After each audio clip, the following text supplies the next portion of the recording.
287 days. That's how long Harry stayed consistent before he decided compounding was because the number on the screen barely moved, and it felt like pouring water into sand. And if you've ever thought that, you're normal. Because the first stage of compounding is not growth, it's disbelief. But here's the twist. The slow part isn't the problem. The slow part is the design. And there's a simple mental model that fixes it fast. It's called the 8-4-3 rule. Not a magic trick, not a guarantee. A timing lens. You can't unsee it. Harry isn't a finance bro. He's a hotel front desk agent on rotating shifts, taking home $3,379 a month. He splits a cramped two-bedroom with a roommate, drinks too much vending machine coffee, and keeps telling himself he'll start for real when life calms down. If you're thinking, that's me, different job, same pressure, yeah, that's the point. He tried the normal motivation hacks. He watched the highlight reels. He downloaded the apps. He promised himself he'd be disciplined. Then the market dipped. His balance dropped. What's the point? Why am I doing this? And here's the uncomfortable truth. Most people quit right there, not because they're lazy, because the scoreboard is lying to them. See, your brain wants a straight line. Work equals reward. Effort equals results. Compounding doesn't pay like that. Compounding pays like a delayed explosion. So Harry built a rule for his patience. Not a budget, not a spreadsheet, a patience rule. First, he had to understand what he was even buying. An index fund is basically a basket, not one stock, a whole basket. Like a playlist, not one song. You don't need to pick the perfect track. You just keep playing the playlist. And the market isn't some mysterious monster. It's just millions of people and businesses, buying, selling, earning, failing, growing, all at once. It moves like the ocean, wild up close, calm when you zoom out. Now here's the problem. When you invest a little at a time, the early years can't look impressive because your money hasn't had time. You'll think you're behind, even when you're on track.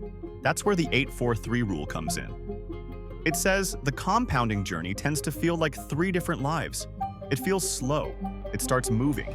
It starts getting weird, not because the math changes, because your money finally has enough mass to snowball. Wow, and that's the part people never reach, because they quit during the boring chapter. So Harry made the boring chapter harder to quit. He called it the Keycard Rule. Every time he clocked out, he held his hotel keycard in his hand for 10 seconds and asked one question. Did I buy my future today? If the answer was no, he didn't feel guilty. He didn't spiral. He walked to the lobby ATM, pulled out a single crisp bill, not to spend, to anchor the habit. Then he opened his brokerage app and placed a small buy. Usually $37, sometimes $51, sometimes $29. Small. Embarrassingly small. And that's why it worked. Because it didn't require a perfect month. It required a repeatable moment, same trigger, same identity. Hotel keycard equals future purchase, not motivation, mechanism. And if you're thinking, okay, but how does that make compounding not slow? Here's what, and this is the part that flips your brain. He stopped tracking dollars. He tracked shares. Because dollars swing, shares stack. When the price dropped, he didn't see it as losing money. He saw it as buying more pieces of the playlist. He wrote the share count on an index card and taped it inside his closet door, where he couldn't avoid it. Every week he updated one number, just one. And now the scoreboard finally told the truth.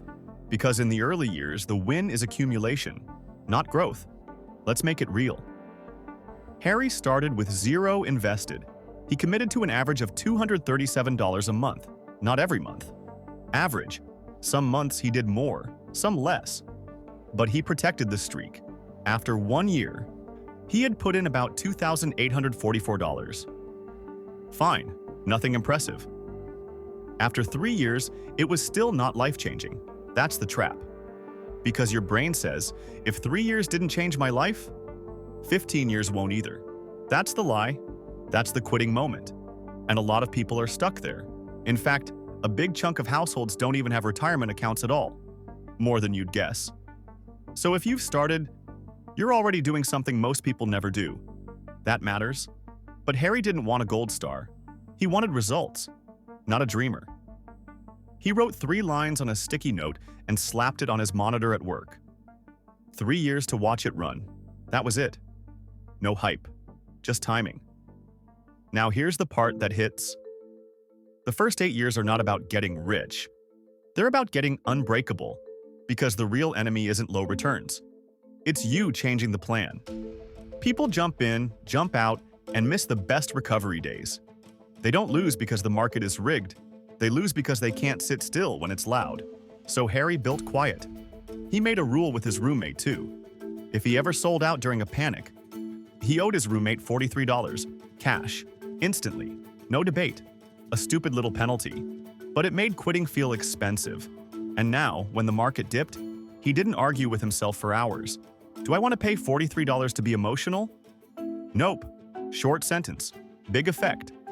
Month after month, the shares climbed. And you might recognize this. His car needed repairs, not a cute repair. A real one. The mechanic quoted $979. Harry stared at his checking account like it offended him. He could have sold investments. He could have paused for a while. That's how the slide starts. Instead, he did something that looks small, but changes everything. He took a night shift swap for 2 weeks. He picked up extra hours. He made the repair without selling. The share number didn't go down. And that moment did more for his wealth than any hot stock tip. Because it proved he wasn't building an account. He was building a person. The kind of person who doesn't cash out their future for a present problem. And if you're sitting there thinking, okay, but when does it feel fast? We're almost there. Don't blink. Here's the part that most people miss about the 8-4-3 rule. It's not saying your money literally doubles on a perfect schedule. It's saying the experience of compounding changes in stages. Your contributions do the heavy lifting. Your contributions and returns team up. The returns start bullying the contributions. That's the moment everyone wants, but few people reach. The reveal. This is where Harry's brain finally clicked. He was reading Atomic Habits by James Clear on his break, half tired, half annoyed. And one line landed like a hammer. You don't rise to your goals, you fall to your systems. So Harry asked a dangerous question, even when I'm bored, and he found it in the 8-4-3 rule. He realized the first 8 years aren't supposed to feel rewarding. They're supposed to feel normal. That's why people fail. They're waiting to feel inspired. So he stopped asking for inspiration. He asked for proof. He pulled up a long-term market chart and looked at what average returns have historically looked like over decades. Not days, but only if you stay in. Then he did the math on his own life. He had been investing for a little over 7 years at that point. Not perfect, but consistent. Total contributions were around $21,311, and the balance was about $32,973. His money had made about $11,662 without him lifting a finger. Not overnight, not viral, quiet, steady, real. And here's why this is the 70% moment. Harry finally understood the 8-4-3 rule isn't about time. It's about who is doing the work. You are the worker. You and your money share the job. Your money starts working harder than you do. That's why compounding feels slow until it doesn't. That's also why quitting in year 6 is so tragic. You're walking away right before the job handoff. So when Harry hit year 8, he did something that sounds ridiculous, but it rewired him. He celebrated Engine Built Day. No champagne, no flex. He bought a cheap toy engine from a thrift store and put it on his desk. He touched it. Engine built. Don't restart. Simple, physical, stupid, effective. Then the next phase began. Years 9 through 12. This is where people suddenly think they got smarter. They didn't. They just finally stayed long enough for the earlier money to have time. Harry's contributions kept going, but the growth started showing up in chunks. A good month could add more than his entire week of investing. And this is where the temptation changes. Early stage temptation is quitting because it's slow. Middle stage temptation is getting cocky. People start thinking, I'm good at this. Harry didn't. He stayed boring. Because boring is what compounds. He kept buying the playlist. He kept stacking shares. He kept using the keycard trigger. And when the market had a rough patch, he didn't treat it like a disaster, he treated it like a sale. Is that easy? No, but it's simpler than you think. The final 3 years. Years 13 through 15. This is the part where the snowball gets heavy.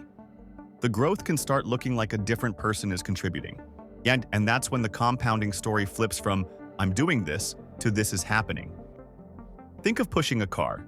At first it won't move, then it creeps, it rolls, same car, same push, different physics. That's the 8-4-3 rule. Starting today, first, stop asking compounding to entertain you. It won't. Second, pick a simple investment you can hold.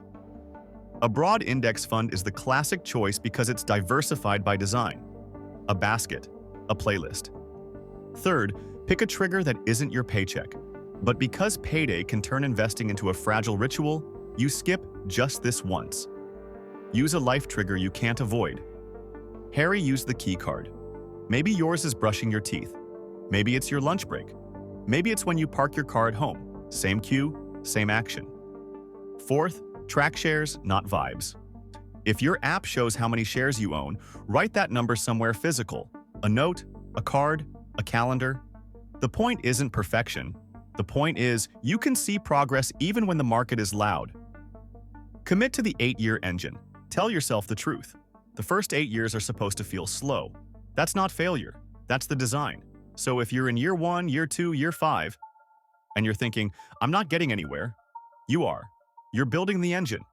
When your money starts doing real work, you'll be glad you didn't quit during the boring chapter, because the boring chapter is where the story is decided. Compounding isn't slow. Quitting is fast. For long enough to be free. Then start small. Start today. Protect the streak. Keep you in the game long enough to win.